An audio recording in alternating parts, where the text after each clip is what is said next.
Hey guys, welcome to part 3 of my top 40 dynamic duos in baseball history.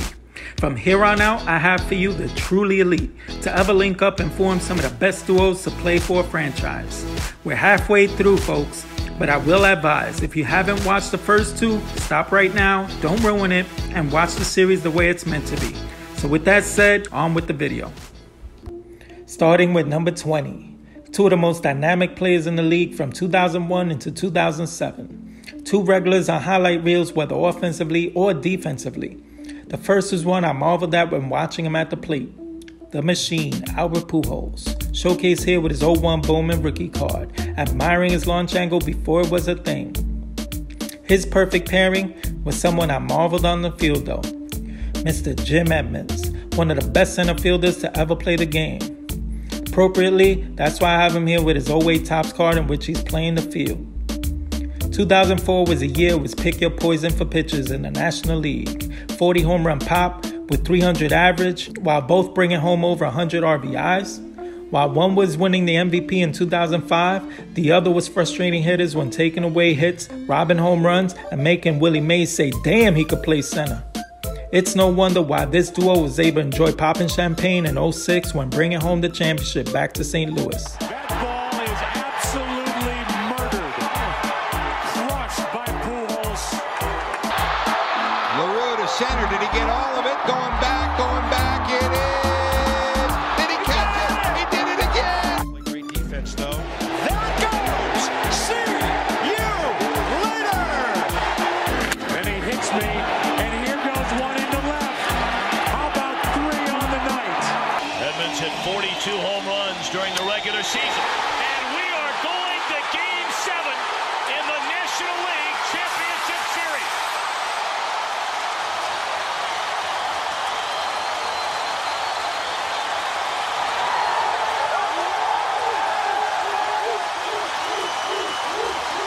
Here at 19, I have a duo that truly has my heart. One of my favorites, and I'm sure the favorites of so many more baseball fans out there. Playing together from 1964 to 1972. The first took on the role of a father figure with his team, alluding to his nickname of Pops, Willie Stargell. Here with his second-year card from 1964. A true power threat and an equally imposing figure at the plate and first base. The next player, though, was considered the best right fielder of his time. The pride of Puerto Rico, Roberto Clemente. With a card here that's one of the prides of my collection, his 1955 Topps rookie card. 1966 saw them equally imposing as they both devastated pitchers with similar stats. Unfortunately, the world was much more devastated to find out Clemente perished in a plane accident that cost him his life. Now, every September, number 21 is honored by so many baseball players, but in this here ranking, this duo will remain to be honored as number 19 overall.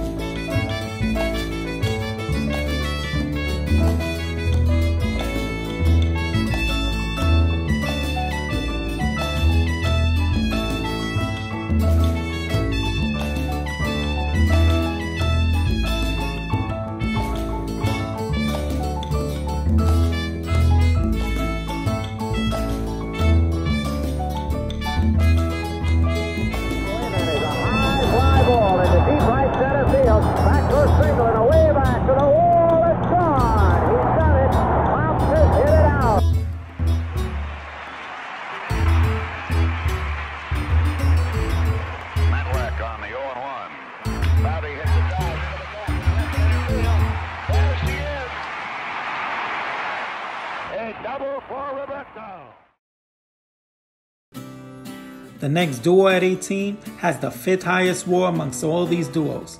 A perfect pair able to do this within the span of 19 seasons. The longest duo to guard the middle, with the most double plays in baseball history. If you live in Detroit, you know who I'm referring to. But for all those who don't, here's Alan Trammell, who manned short, and Lou Whitaker, who played second. Both with their 1984 Donruss cards. A double play combo for the ages, who both had great years in 1983. They set the table up as a great 1-2 punch that led the Tigers to an 84 title. It's a rarity to see a duo together for close to 2 long decades. This is what made these two so special. and I doubt we'll ever see a duo join forces and represent a franchise this well ever again. Here's a pop fly, it's gonna drop in. Trammell makes a whale of a play, and it's a double play. Now the big left-hander holds it at the belt and pitches. Trammell swings as the line drive hits the left field. Down in the corner, chased down by Martinez. Here's Whitaker rounding third. He's being waved home. Here's a relay by Templeton.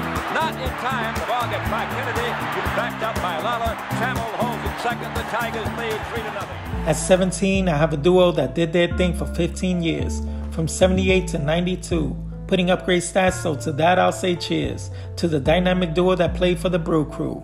First up to bat, Mr. Paul Molitor with his 79 Topps card. The utility player that helped set the table for the man, none other than Mr. Robin Yount, making his appearance here with his 76 Topps card. Both helped the Brewers get to the World Series with their best year together, a year that even saw Yount come home with the MVP in '82. Molitor did such a great job at setting up Yount, he was able to end up with the 5th longest hit streak with 39 in 1987. And to think, Yount almost retired from fear of Molitor taking his position when he came up as a rookie. Milwaukee said, hell no, let's figure this out and then celebrate with a few brews. And celebrate they did, for 15 years celebrating the careers of this dynamic pair. In the air to right, Dwyer to the corner, to the wall. Home run for Robin Yount, lifted to the off field. Well, as we look at this home run again, it's a vivid evidence of why Yount is so highly regarded for the MVP. Hit the third, speared there by Molitor. Can he throw him out? Got it. Ball is well hit to left. Well hit to left. And since May 25, when he came back as a starter, that ball is well hit. Deep left field. It's gone. Number 16 happens to be another duo that played for Detroit. The difference between this duo, though, is the fact that they played half as long, but were twice as imposing. At second was one of the best to ever field the position, while being one of the most consistent hitters at the plate, lending him the nickname of the Mechanical Man, Mr. Charlie Gehringer, showcased here with his 1938 Heads-Up Gowdy card, a card from a truly unique set. His teammate, though, was a man who helped form a legendary right side of the infield, an immense superstar at 6'4", recognized for being the first ever Jewish superstar, properly anointed the Hebrew Hammer, Mr. Hank Greenberg, represented here with this 1936 Gowdy card. Together, they were known as the G-Men, a pairing that dominated and earned 3 MVPs in the process. Hank almost broke Babe's record in '38 with 58 long bombs. And to think, the Yankees actually were the first to recruit Mr. Greenberg. He immediately turned them down from fear of playing time with Gehrig owning first. I mean, could you imagine a lineup of Ruth, Gehrig, and Greenberg? Man, thank God for Detroit. Hank had enough senses to avoid a situation that didn't suit him, and instead formed an awesome dynamic duo with Charlie Gehringer.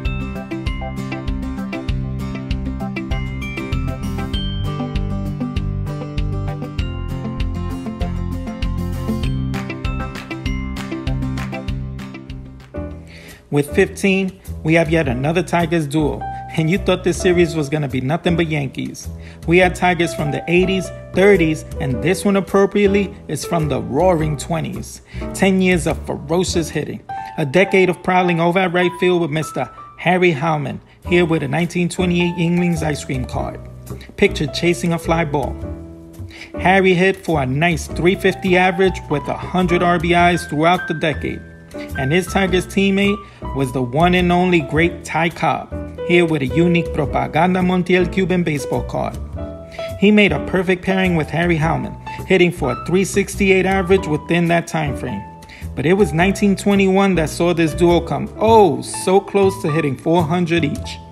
They were a few years off because Harry accomplished the feat in 1923 with an average of .403, while Ty did it the previous year with .401. Wondering what the hell took them so long. They had fun competing each and every year for the batting title, winning 6 in total, and in doing so, roaring proudly with the highest averages for a duo for the Detroit Tigers.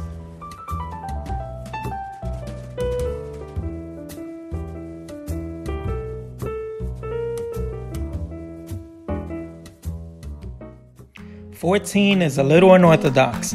With a total WAR of nearly 100, this duo was able to do that in just 6 years. That's a staggering average of 16.3, the highest average of the series thus far. A dead ball duo that was led by the immortal Home Run Baker, here with a 1911 M116 Sporting Life card. Now, to think, for a prolific power hitter, Baker actually averaged 320 a year. And setting Baker up for lots of RBIs, playing at second, was a player that was nicknamed Cocky, Mr. Eddie Collins, here with a classic T205 tobacco card from 1911. He got on base constantly, averaging nearly 350 a year while stealing a boatload of bases. Together, 1912 posed problematic for the opposition. In an era where high baseball IQ ruled, Collins was renowned for his intelligence and base running's prowess. Baker, on the other hand, was known for manning third and slugging homers out of parks that were cavernous, with balls that were abused, scuffed, and loosely wound. He's actually the first to clear Shibe Park's 34-foot monster. Connie Mack was known for putting together some great teams, but with this duo, he was able to form a $100,000 duo. That was actually a lot back then. You can say it was worth it though, because they helped aid in 3 World Series championships.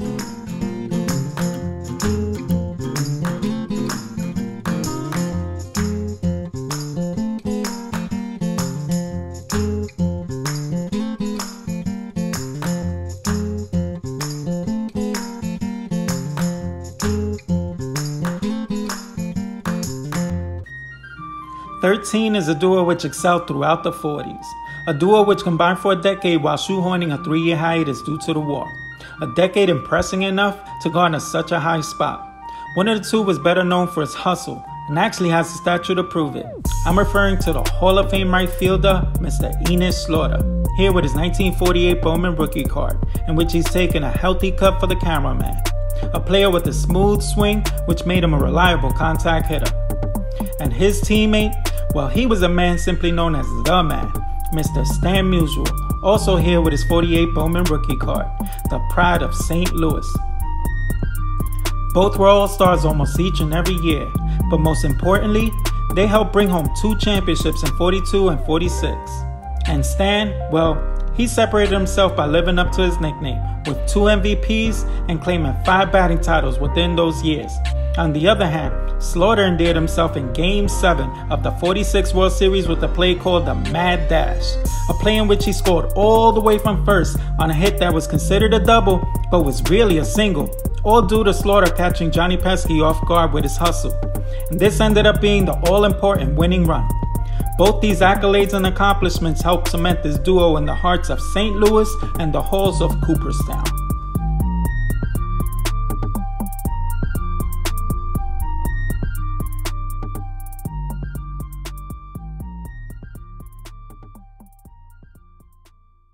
At 12, we find ourselves with 2 that tangoed for 15 years. The older generation would consider them the bee's knees. Scholars would laugh and say they were merely straight B students. But everyone who witnessed them down in Houston knew them only as the Killer Bees. Hall of Famers Craig Biggio with his 89 Topps rookie card and what is probably the cleanest looking helmet he ever had. And his 15-year compadre is, of course, Mr. Jeff Bagwell with his 1990 Topps traded rookie card. Both stung the ball with authority throughout their careers. 97, though, was a year you could point to and say they swarmed all over the pitches. With Biggio setting the NL record for leadoff home runs to start a game, and Bagwell setting the club mark for home runs, and he actually also set the MLB mark for 6 consecutive seasons with 30 home runs and at least 100 RBIs, runs, and walks. Me personally, I will never forget Bagwell's unique stance and how gritty and hard-nosed Biggio's helmet remained. Well, that and his 3,000 hits. For protection, here's a high towering drive to deep left field. And this one is gone. Look at this upper deck. To left field and deep. We could be tied. Runner goes to third. Here's Oliver's throw in the dirt. Bagwell steals it. He's a 30-30 man. Line drive right center field. That's number 3,000. And he drives in a run. And he's going for second. Tavares with the throw. He's out, but that's 3,000 hits for Craig Biggio.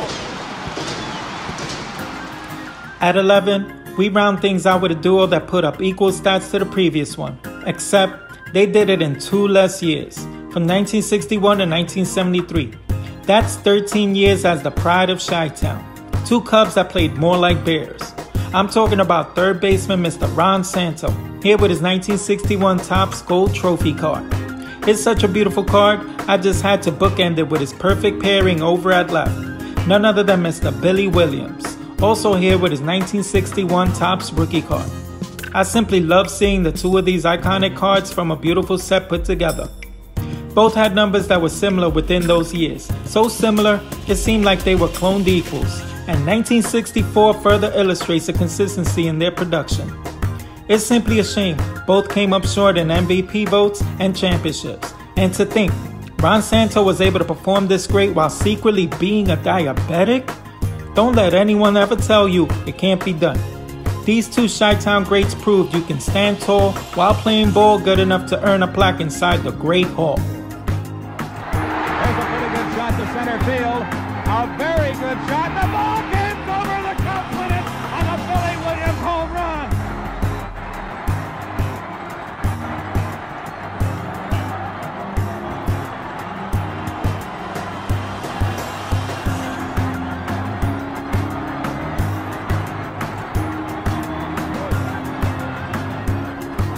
Well, it looks like the World Series, doesn't it?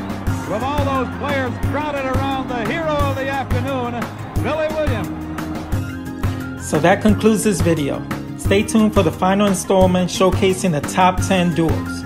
Let me know which one was your favorite, and don't forget to smash a like and subscribe. And until the next one, stay safe and happy hunting when it comes to cards.